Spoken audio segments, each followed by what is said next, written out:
Well, let's get you the latest developments. And a Ukraine delegation has reportedly arrived in Belarus for talks with the Russian delegation near the Chernobyl exclusion zone. Russian and Ukrainian delegations will hold talks on the Belarus border as Russian President Putin yesterday ordered his country's deterrence forces, including nuclear arms, be placed on high alert. He also accused the West of taking unfriendly steps against his country. The announcement of talks came Sunday as Ukrainian and Russian forces faced off in multiple cities across Ukraine. Ukraine's President Zelensky said in a brief televised statement that he doesn't expect much from the meeting. International tensions are already soaring over Russia's invasion of Ukraine, and Putin's order on the nuclear deterrence will cause further alarm. Moscow has the world's second largest arsenal of nuclear weapons. And talks with the UK Prime Minister Boris Johnson, Zelensky said early on Monday that the next 24 hours are critical for Ukraine. And Johnson said the UK and its allies would do everything possible to guarantee that defensive aid reaches Ukraine. Well, let's take a look at what Zelensky tweeted. The Ukraine president has tweeted about taking Russia to the international court. Ukraine has submitted its application against Russia to the ICJ. Russia must be held accountable for manipulating the notion of genocide to justify aggression. We request an urgent decision ordering Russia to cease military activity. Скажу відверто, як завжди, я не дуже вірю в результат цієї зустрічі, але нехай спробують. Щоб потім у жодного громадянина України не було жодного сумніву, що я, як президент, не намагався зупинити війну, коли був нехай і маленький, але все ж таки шанс.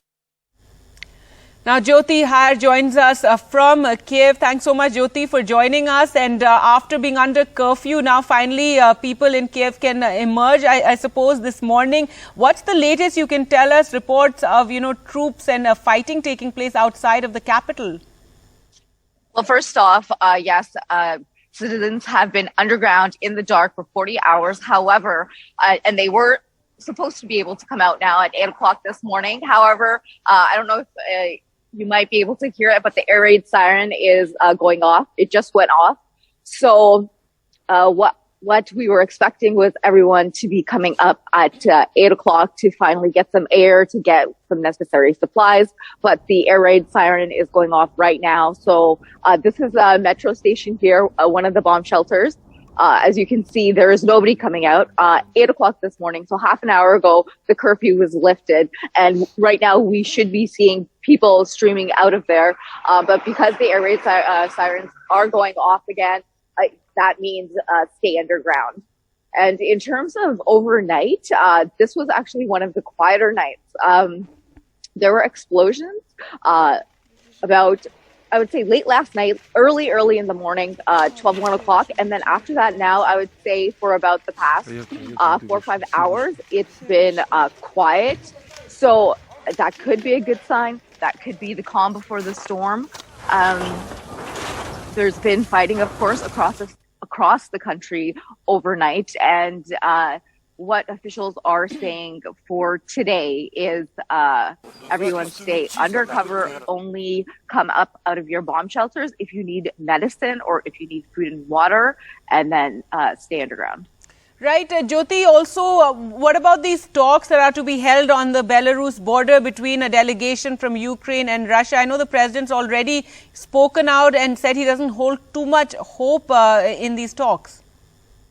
Well, yes. I mean, we've also just heard that Belarus is could be joining the fight with Russia any moment now. So to be going into Belarus territory to hold negotiation talks with Russia sounds almost it almost sounds senseless. And as Zelensky says, he has little hope for the talks.